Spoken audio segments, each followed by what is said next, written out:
how many people attended the inauguration of Donald Trump? This was the largest audience to ever witness an inauguration, period, both in person and around the globe. It should be a simple question, but it isn't. Aerial photos showed a much smaller crowd than in 2009 or 2013. And while everyone agrees Trump is exaggerating, I looked out. The field it looked like 1 million, 1.5 million people. no one seems to be sure exactly how much. The good news is we've been estimating the size of crowds for a while, and we've gotten pretty good at it. The most popular tactic is called the Jacobs method.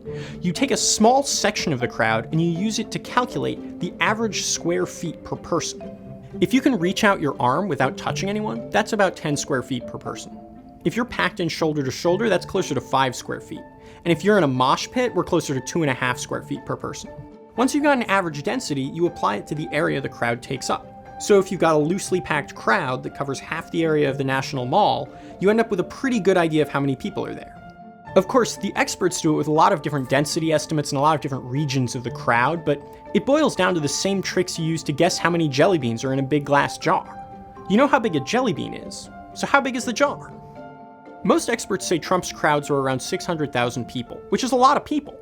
But when Obama took office, he drew a crowd close to 1.8 million, 3 times larger.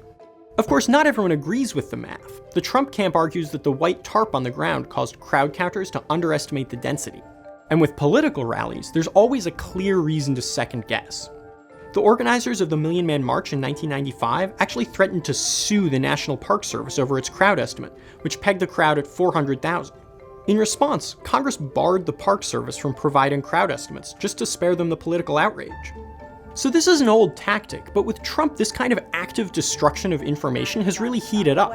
You're saying it's a falsehood, and they're giving, Sean Spicer, our press secretary, gave alternative facts to that. But the point... Instead of mathematical crowd estimates, we rely on less reliable sources, like metro ridership. It's not as accurate, but at least you can't argue with it.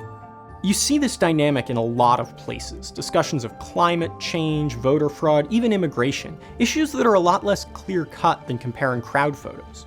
The problem is, we've gotten so good at discrediting facts and erasing truth that we can't even say one crowd is bigger than another.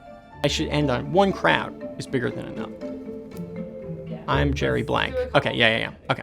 I'm Jerry.